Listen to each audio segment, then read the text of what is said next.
What's up, guys? Welcome back to my YouTube channel. Today we are going to be doing the 6th phase of my Transformers Cinematic Universe. Let's get into it. The first film in this phase will be Megatron 6. Megatron 5, Peace with the Dinosaurs. So, you're probably wondering, how did Megatron survive the events of Transformers Beast Wars? Well, I'm about to explain that. So after Bumblebee shot Megatron in the head, marking him permanently, is what we thought happened to him. But he didn't die. He got kind of bodied without... But here's the thing. He needed to lose. Because if he wanted to rule over the Decepticon kingdom, which is also now the Predacon kingdom, he had to die somehow. And that way to die was exactly how he died in Beast Wars. So after seeing a dinosaur, he transforms into a dinosaur and decides to make peace with them. And the main villain of this film is Grimlock. Grimlock is just like, yeah, you know what? I'm about to beat you up since you're the one who killed Optimus. And Megatron is just like, killed Optimus? I've heard no such thing. And then they clash throughout the movie. Megatron is on the verge of winning. I don't know why I always do this with the Megatron movies, but Megatron gets murked. Because, you know who eliminates him? The mysterious Prime. The Prime that wears a hood and just shoots Megatron point blank with no remorse. He shoots. He shoots Megatron with no remorse and just keeps firing until Megatron just slams onto the ground. And then the mysterious Prime takes off his hood, and you know who it is? It is Optimus Mother Truckin' Prime. He's just a Grimlock. You did a great job of protecting the world while I was gone. So I feel like if they were to do this, Peter Cullen wouldn't want to do the voice anymore because he'd be too old, so he would probably be recast. And a lot of fans wouldn't like it. Megatron gets up one more time and he says, Prime! And then Optimus rips off Megatron's arm and punches a hole through Megatron's stomach and throws his arm through the stomach. And then Megatron falls to the ground, lifeless and dead permanently. I am not lying. He is dead permanently. And all the dinosaurs try to go to rage with Grimlock and Optimus. But they end up riding away, and Grimlock negotiates with them and says, this guy was a horrible guy, so you don't want him to be your leader. In the post-credit scene, finally, Optimus Primal meets Optimus Prime. Surprisingly, Optimus bows down to Optimus Primal, and he says, you're the one who inspired my name. Turns out in this universe, Optimus Primal inspired Optimus's name, because I want that to be how it goes. But a lot of fans are going to be mad at me because I did it how I wanted it to. But it's probably not how we're going to name Optimus Prime. So, let's let's get into our next film. The next film in this phase is Optimus Primal 3, The Oath. So since, Prime is now here, they're gonna team up and try to find out more about the Maximal history. Even though that was the Prophecy movie, though. But they also find out more secrets about Cybertron, which was supposed to be the whole entire arc about Phase 1, but turns out everything was still hidden. Until they find a mythic prophecy that is a ticking time bomb, teasing that Unicron comes, whether they like it or not. The main villain in this movie would be, are you ready for this? So, all the Maximals are good and well, but then, Rhinox is the main villain. Actually, no. Cliff Jumper. Cliff Jumper and Ratchet from the first Optimus Prime movie come back from the dead after the cosmic virus that the Predacons gave them turns them fully into evil mother truckers. And throughout this movie, they're just like hop-digging around, jumping around in the caves.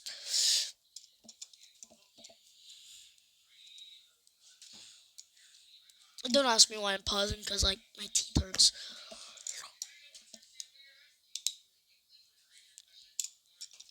So Optimus Primal and Optimus Prime have to face against two of their greatest soldiers. And then in the final battle, Optimus Prime kicks Cliff Jumper into a wall. And then Optimus Primal runs and grabs a stone and throws it at Cliff Jumper. But it doesn't do anything, and Cliff Jumper gets back up and then fires at Optimus Primal. But then Optimus Prime takes the cover, and then he gets shot a lot. And then he's just like, Cliff Jumper, you don't have to do this. But Optimus doesn't want to hold back this time. He jumps at Cliff Jumper, spins in a circle, and transforms into vehicle mode, and rams into mother trucking Cliff Jumper, killing him by slamming him into a spike wall. Ratchet gets up and then runs towards Optimus and Optimus Primal, and then Optimus Primal grabs the largest stone he can and says, Delivery for the Doctor, and slams it into Ratchet's head. I don't know why I'm saying Megatron. Slams it. He, smashes it into Ratchet's face. I'm calling the Megatron on accident, because I have a Megatron. That's why I'm, simulating to do the scenes. He smashes the boulder into Ratchet's head. And then Ratchet dies. But he says one more thing. Call an ambulance! Call an ambulance! But not for me. And it's revealed that he planted 7 bombs in here. And he's not going to die until one of them blows up. Optimus Primal grabs the largest stone he can, and Optimus Prime powers it with his Energon sword. And then they stab Ratchet in the stomach. And Ratchet says, well, this was unexpected.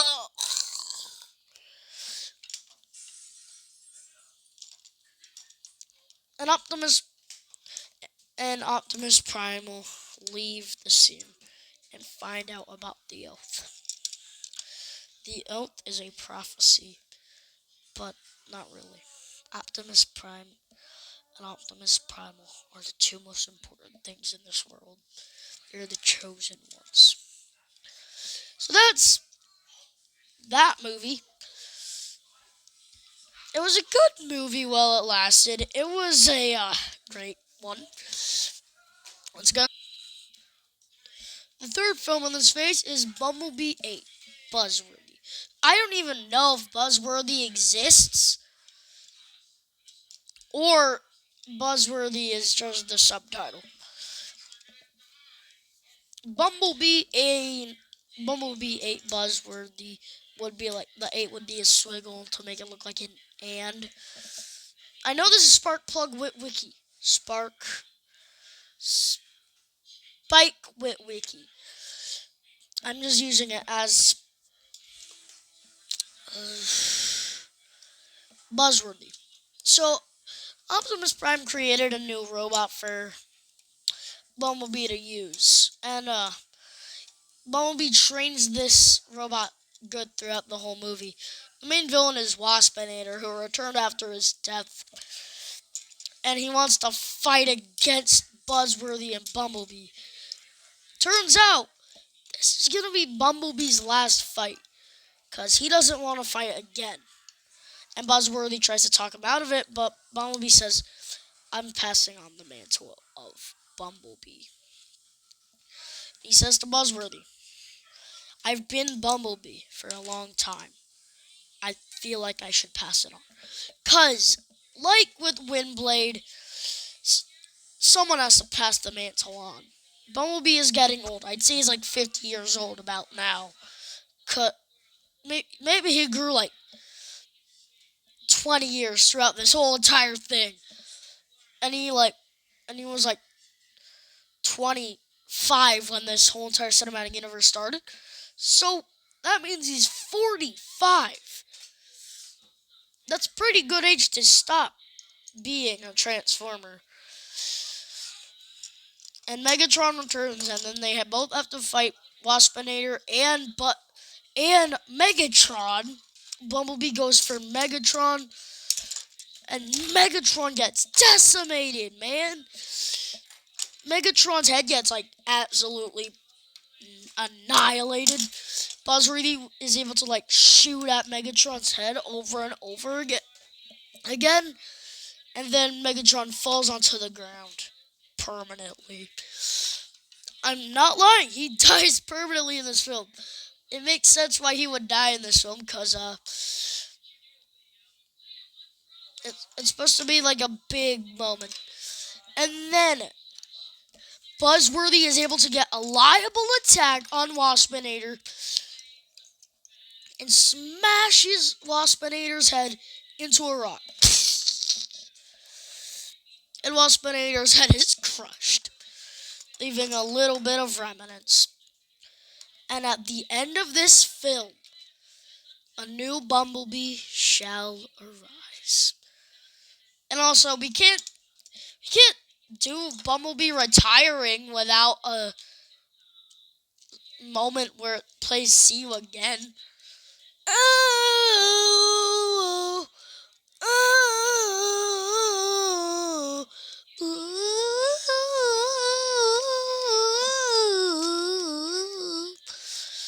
And also, Optimus says to him before he leaves, "You were a liable Commander B.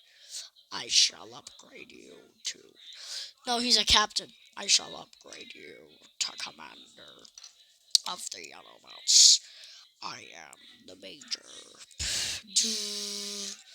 So Bumblebee is kind of like the person that is now the lieutenant. He's not like a lieutenant. He's obviously the commander. He's the commander, which means he gives all the orders.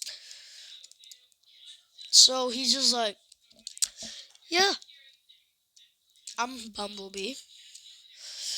I'm 45. Not old enough to retire. So why not live life a little dangerous for the next couple of years? And him and Optimus like drive off into the Cybertronian sun. And obviously it's going to be sad because the last Bumblebee movie before the cinematic universe ends. I am Legit, not lying. It's gonna be the last Bumblebee film. Bumblebee hate, baby. Let's go on to the next film. I don't know how we're gonna pass on to the next film with this kind of ending. Buzzworthy becomes the new Bumblebee. And also, I feel like Buzzworthy gets a little of a upgrade and looks more like a Baversby. Because obviously, how the crap are we going to transform this into this? It would take a lot of work to transform him back into that, but he's definitely going to become a good. If I ever continue this cinematic universe, I'm definitely going to have Ultra Magnus as Optimus and then the other characters as other characters. Let's get into the next film. The King has come. The next film in the cinematic universe leading into the final phase is Rise of Unicron, the Transformers story. So this would give the origins of Unicron to this cinematic universe. He would have been a normal Autobot or a Decepticon, and then he would have been betrayed by his own people. And then Primus chose him as a person to be the judgmental god of Cybertron and the rest of the universe. And Unicron first doesn't accept this because he doesn't want to be the judgmental person of the world. He'd make horrible choices. He'd be a horrible person, but with enough talking to. Unicron says, I'm in. Unicron becomes the judgmental god of all the world. He shall destroy planets whether he likes it or not. It's be or not to be with his hands. He doesn't choose. He's held under chains. He's held under his own will. We would get a scene where he's on his knees by chains, begging and begging for Primus to let him go of these chains. Primus walks up to him and says, I will not do that.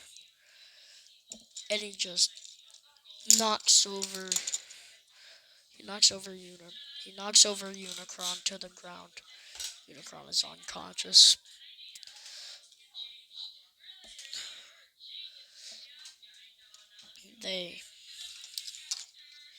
Unicron is the god of this universe.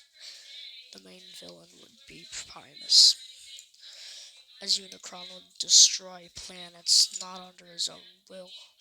He was forced to do this. This isn't him doing this. It's not his fault. It's Primus's fault.